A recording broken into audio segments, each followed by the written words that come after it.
topic. Where do you get your quotes and memes from? Internet land. And sure, Jonathan, you can type it in.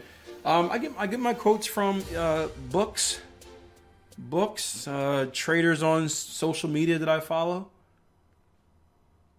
I got a lot of books. I haven't really. I'm never gonna run out of quotes if I just keep going back through books. There are so many amazing quotes in these trading books, but a lot of them come from books that I'm currently reading. Or I may be in a discussion with a trader online, or I may be talking to another professional trader out there, or even just like anyone that trades, and they may see something delightful, and I'll use it as a quote. There's one from Tony that I have in my. I didn't make a image for it yet. There's one from Tony. He probably doesn't even remember saying this. Let me see if I can find it. But even you guys, if you guys say something good, I'll do it.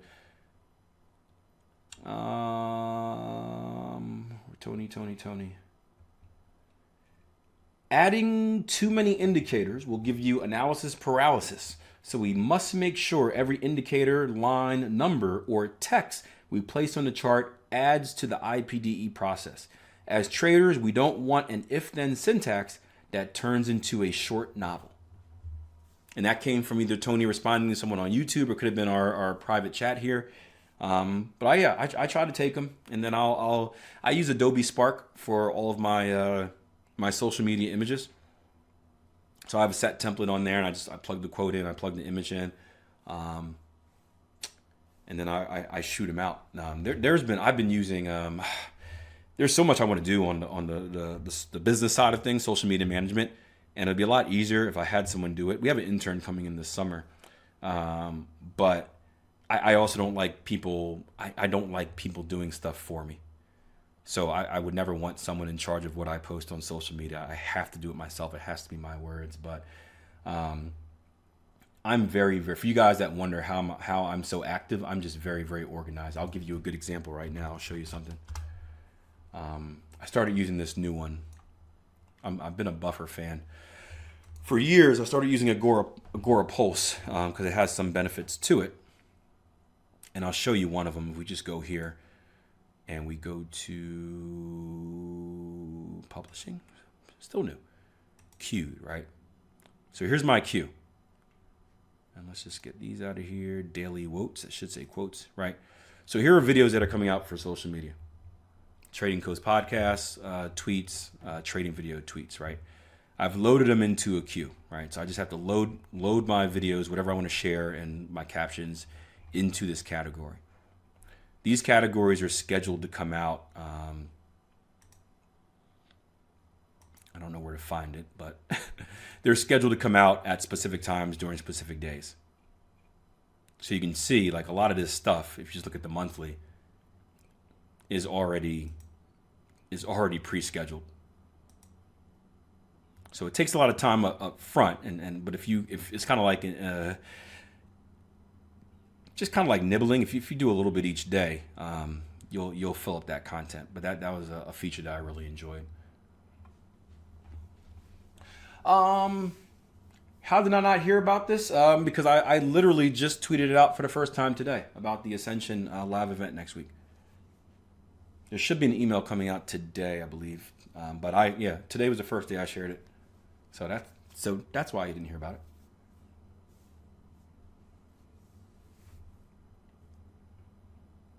And that's the only share I've done. I'm sure I'll promote a little bit of it more.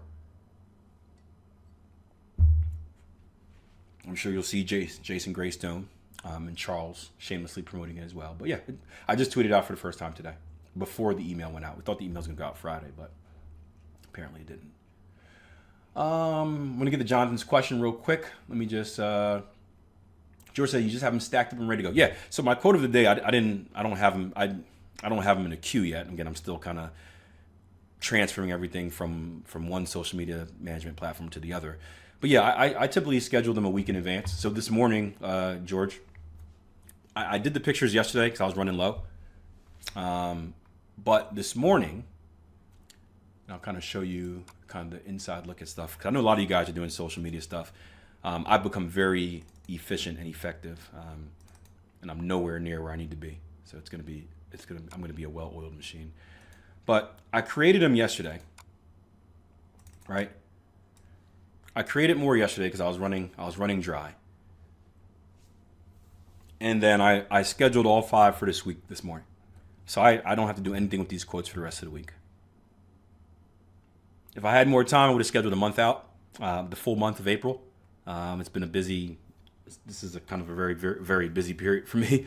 But yeah, you invest an hour in scheduling them in advance, and you'll have them out for a week.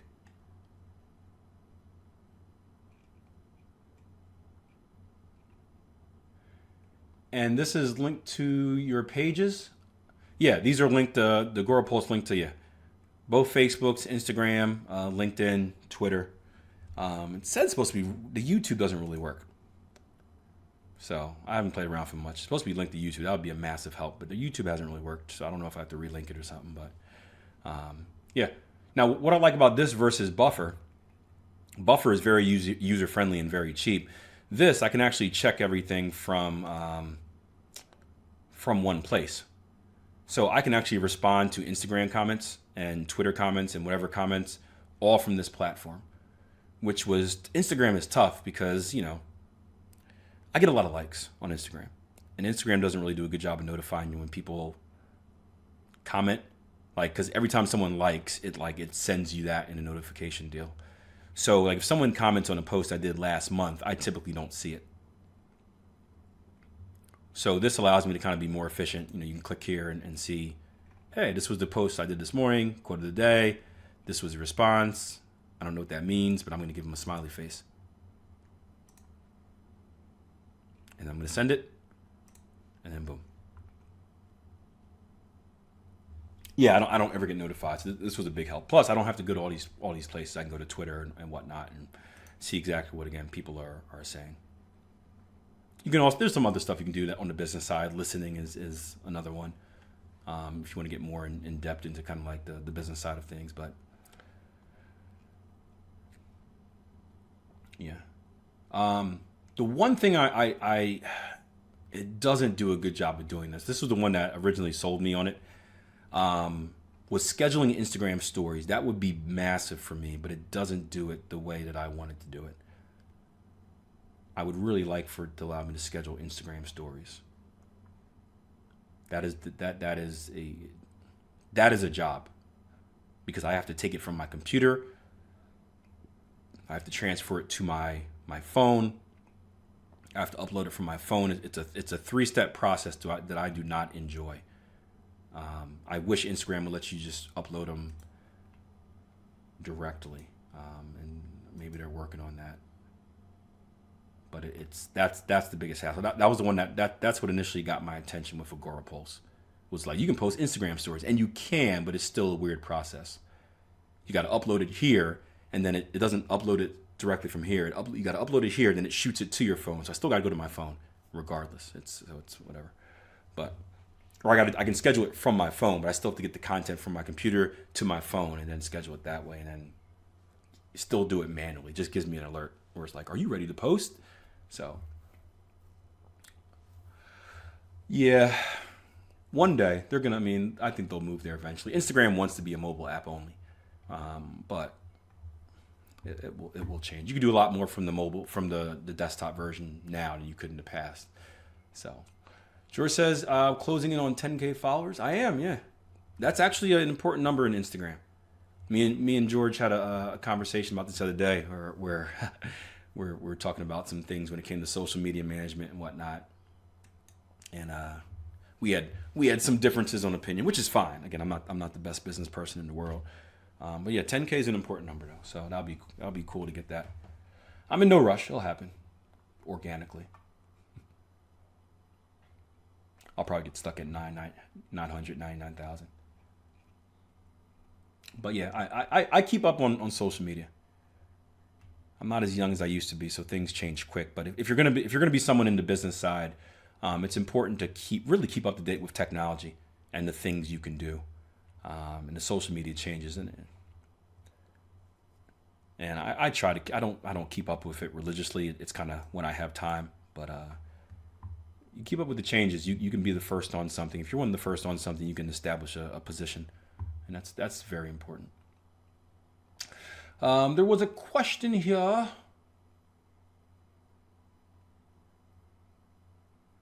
George said, I plan to ask you this on Instagram that people needed to know. I think I missed that question. This is going back to the I'm guessing the quotes. I'm kind of late on the questions here. Who won the Adam Grimes book? I gotta ask Greystone about that. I didn't even know a book was being given out. No idea. Where was Jonathan's question? Jonathan says, I was testing the Cipher and came across one where the D completion was lower than the B leg because the B leg had a long wick. Is the Cipher valid? What do you guys think? If the D completion is below the B, is the Cipher valid? It would not be valid. It would not be valid. Nope.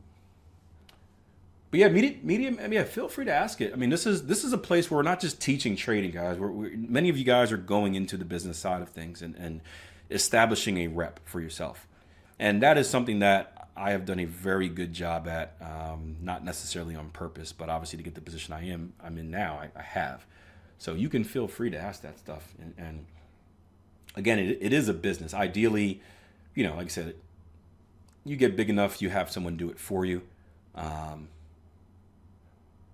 For example, you guys see the many of you guys on Twitter and Instagram, you see the little quick trading tips videos I put out, right? That takes a massive amount of time to do.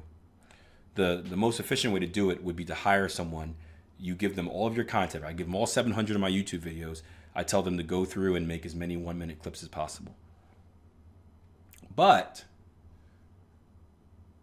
the problem is with trading, it's a little bit different. You would need someone that is knowledgeable about trading to do that, because how else will they know what's important and what's not important? You also don't want to deliver the wrong message. If they take the wrong section of something without putting it into context, it can deliver the wrong message, and you don't want that. So that's a project that I also do by myself, because I honestly only trust myself. I mean, I would trust someone like Charles, but that's not something that he would do. But if I had an intern that was familiar with trading and familiar with philosophy, that was something I would do. But yeah, so invest the time, just like anything else, just like trading and learning the skill. You invest the time of doing a lot of dirty work up front, and it seems crazy and foolish, but guess what? This stuff lives forever. I mean, I started putting out these trading quotes back in November 2018, September 2008. No, July. There we go, man. Yeah, July 2018, right? I put out 5 a week, right? July, August, September, October, November, December, January, February, March, or February, July, August, September, October, November, December, January, February, March. Let's just say April. So 10 months, right? 5 a week. That's 25 a month. That's 250 quotes. Right? What happens when you consistently and continuously schedule those quotes to come out? You can just put them out for life. Schedule them and they come out for life. You do the same thing for videos, same thing for the 165 Trading Coach podcast episodes. Do the same thing for that. And before you know it, you have content domination, and you're not even doing anything. Again, in the beginning you are. But before you know it, you've got 9 pieces of content coming out a day, and they're just coming out. So it's the long game. It's the long game. But then there are specifics of how much you should post on each social media platform as well, right? That makes a difference too. So you got to kind of learn the game, right? You should never post to Facebook more than twice a day. You will have negative results if you do so. You should never use more than 3 hashtags on Twitter. You will have negative results if you do so, right? There's all sorts of things. I think timing is overrated, but there's methods out there with when you should post. Depends on what type of approach you want to take. if you post when the most people are surfing social media, that can actually be a negative. Why is that?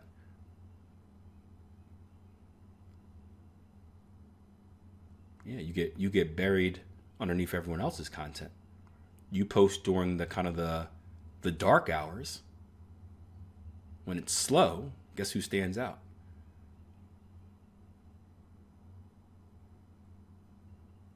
So there's methods to it, right?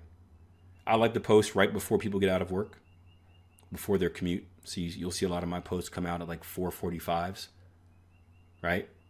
People get off at 5. It's like the last 15 minutes where you're just sitting there watching the clock, twiddling your thumbs, and then boom, Trading Coach Podcast comes across social media like, oh, wow, I got a 30-minute commute anyway. Might as well listen to it. Post longer videos late at night because people don't necessarily have the opportunity to watch an hour-long video in the middle of the day. So do it like an 8 o'clock or a 9 o'clock. If you're going to post at Instagram, best time to post is at night, especially on the weekends. Post at night when people are bored and they're in their bed and they're just swiping through Instagram.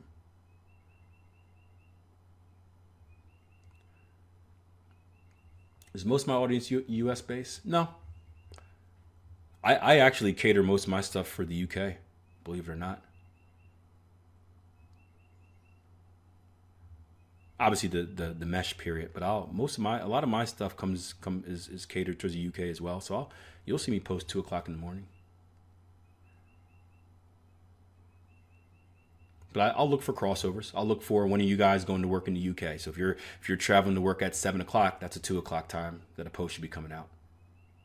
Obviously, you have kind of the mesh periods where it's like a 12 p.m. is a lunchtime here in the US. A 5 p.m. is probably a get off of work time in the UK, I would assume. So that's a good mesh point. Same thing with a 5 o'clock is a 5 or a 4. 3:30 is a really good time to post on Facebook. It's a 3:30, 8:30. That's a good time. That's my bird now. Yeah, so there's a method to it, but I would tell you this: it's not to get more in depth with this. I don't want to make this Q&A too long, but most of it is trial and error, guys. Most of it is trial and error. So you go back and I don't know if I still have that site up or not. Do I still have Agorapulse up? You go back through your stuff and you go through, you see how it's performing. And just like we talked about with news, looking for trends, right? You look for trends in the market. You look for trends with your posts. Okay, let's see. I'm going down here. This is not enough data, but just to give you an example. You go down here and like, okay, best day to publish Thursdays. Like, when is my stuff being seen? Sunday, Saturday, Sunday, weekends. What about Mondays? Oh, not so much, right? People are probably in work actually getting stuff done. So maybe I don't want to post Monday because people are actually working. But towards the end of the week, people aren't working too much, right? So you can see trends and stuff like that. But the best thing you do, you trial and error. Trial and error. See what works and what doesn't work. Same thing with your type of post. If you want more likes and more, you got to get engagement. So I see many of you guys doing that in social media already. It's all about engagement. Ask a question. Don't just put out a post saying, hey guys, backtesting is the best thing ever. And if you don't backtest, then you're going to fail as a trader. Do something like I did the other day is, hey, I was in this conversation with a trader who said backtesting really isn't important. Just was curious what you guys think. Do you find backtesting to be very important, or is it a waste of time? Because now people are going to do what? They're going to share their opinions. More engagement, more eyes, right?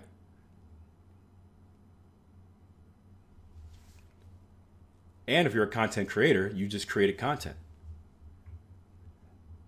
You may have an idea for something, a blog post or something. So there's a way to do it all, and but it's got to be, like I said, it's got to be within your philosophy. There's a really robotic way you can do it as well, but then you're not authentic. You're not you, and the best thing you can do is be you and develop your tribe. And your tribe doesn't have to be the most amount of followers. It has to be engaged followers. I say I'd much rather have 100 engaged followers than 10,000 followers. And that's one of the cool things about here with tier 1 trading is you guys, we have a small tribe, but you guys are very engaged. And when we do something, you guys show up, right? Jason Greystone came out the other day and asked, he said, hey man, I want to get this podcast to #1. He called on his tribe to help him out. And what did they do? You guys stepped up and helped him out, got to #1. Right? If he had a bunch of like mindless followers, it doesn't necessarily get that same deal. So you got to create your tribe just by engaging with them. Treat people like people. Something that used to work for me real good was just saying thanks for following me. Harder when you get a lot of followers. But even something like finding out who follows you per week and just saying, hey, man, I appreciate you following me. I hope you enjoy what I have to post. Liking people's messages on Instagram. I can't tell you how many messages I got where it's like, you actually looked at my Instagram story and liked it? I'm like, yeah, I did. And I forget sometimes, but when I was being coached, I mean, I would get all giddy and do backflips when Jason Stapleton would mention my name. He mentioned my name in his podcast the other day. I still got giddy. He's like, if you're serious about learning how to trade, right, go over to Akil. And I'm like, got all giggly and stuff. People like that. So, all right, let's shut this down. I'll get it posted to you guys later today. I'll see you guys tomorrow in the live trading room. I remember the first time you said my name, I tripped out. Yeah, small things like that makes people happy. And it makes you seem like a good person. Hopefully not seem. It shows them you're a good person. But that's when people believe you're a good person and know that you're a good person, it makes the whole process easier. Because you're authentic. You're authentic. All right. See you guys later.